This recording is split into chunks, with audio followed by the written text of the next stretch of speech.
What are your takes on the Chris Benoit tragedy? Well, ironically, I was, when we worked together, I was really close to Chris and Eddie. As a lot of guys, we all were. We all, and Jericho, we all palled around together, and Kidman and all the Lucha guys. And I'd lost touch with him, since we had kind of parted ways and he went to WWE. But we always had a great relationship. And they were doing Smackdown 2 weeks before the tragedy in Orlando. I went to visit him and saw Charles Robinson. Charles took me into the locker room. It was just Chris in the locker room. And he came up and gave me a big hug, which is not unusual. But he hugged me like 3 more times. And as we were talking, and it's almost like he didn't know what to say, but he kept, and it struck me as a little odd, but I didn't really, obviously I dismissed it at the point, but I was so happy to see him, visit with him for a little bit.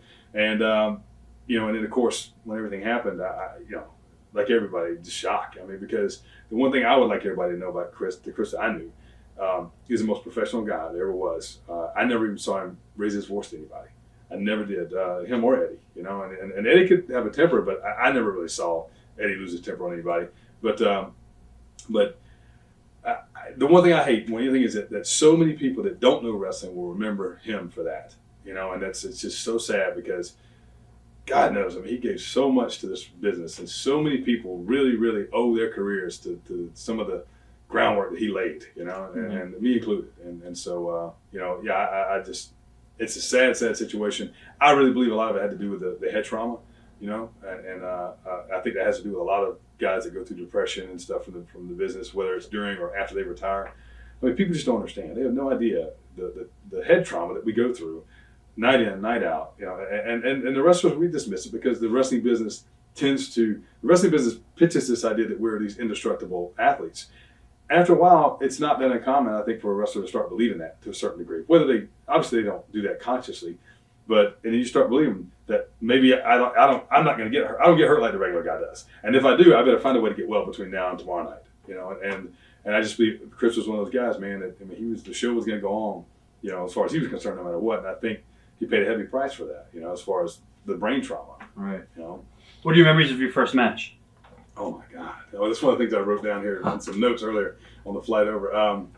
It was against 2 guys. It was a tag team match. But the unique thing was, I think that for us was we broke in as a tag team. We obviously learned the basics as individuals, but Fred really trained us as a tag team from day one almost. And that was you don't see that a lot. And most of the time, 2 guys get trained and then they meet somewhere and become a tag team.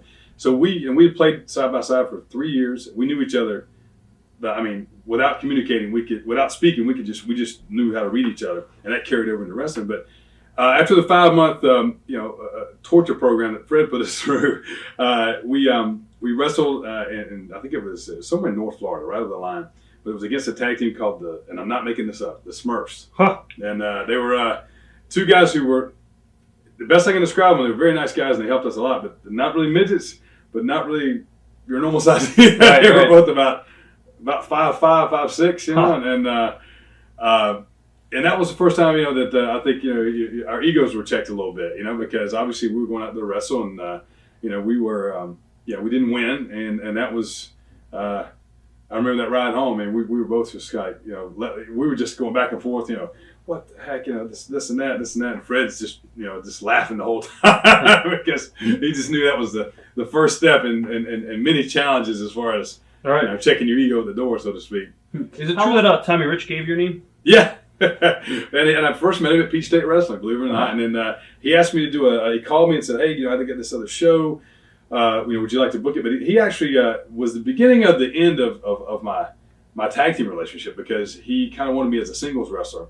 And I'll be the first to say, RD, my former tag partner, was a natural at it. He had that Tommy Wildfire Rich fire that you can't teach. I've never been able to teach it to anybody. You have that or you don't. Right. And he had it and I didn't. I learned, I think, to a certain degree, but I've never been able to duplicate what my partner could do. But for some reason, Tommy saw something in me, and so he was booking with. That's when they started Southern Championship Wrestling, and even before that was he was working with WCW, and he worked me on. He used me on a couple shows, and he gave me the name. He called me up. And he said, "Hey, I want you to work on these shows." And of course, I was like, "Yeah, sure." And then because even at that point, Tommy was still a pretty big name, Right.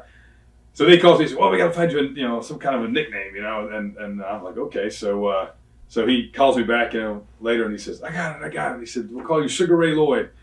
And I was like, well, Tommy, Sugar Ray Leonard was still pretty popular at that time. Right. I was like, somebody's already kind of got that name. And he's like, well, you'll be the first white guy to have it, So I really was not, I don't think, allowed to argue it. I think he'd already made up his mind that's what it was going to be. So I went with that, and I started the summer of '88. I think it was summer of '88. I started coming on board.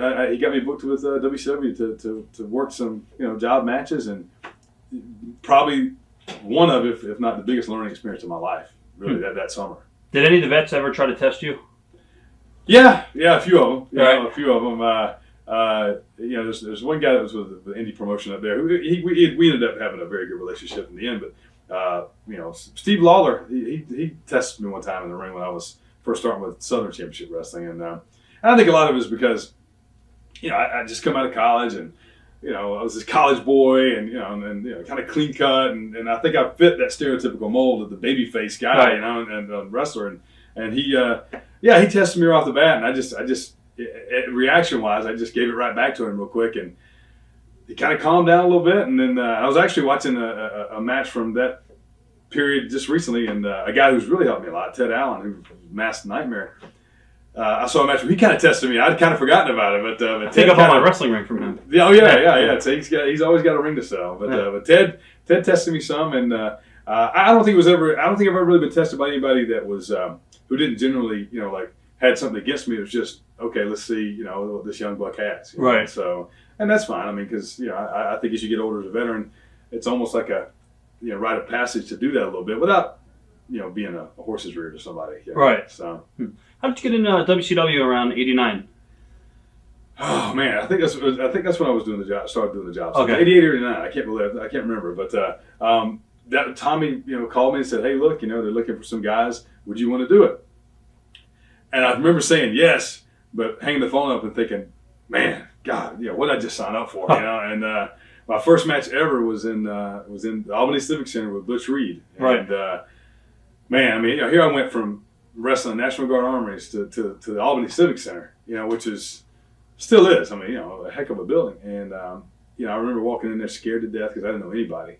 And I don't even think Tommy was on that show. He got me booked off. I don't think he was on it. And so I go up and introduce myself to Butch, and he just said, "Hey, we'll go out there." And he just said, "Just listen to me, da da da." And man, I remember, looking up when he was coming off that top rope with that clothesline, man, or the shoulder, and just seen a big guy like that come at you. I'd never seen that, and but he took really good care of me, and I always, I never saw him a lot after that, but I've always hoped to see him again because I wanted to thank him because he really could have taken advantage of me and he didn't, and that meant a lot to me. Watch thousands of exclusive shoot interviews right now on TitleMatchNetwork.com.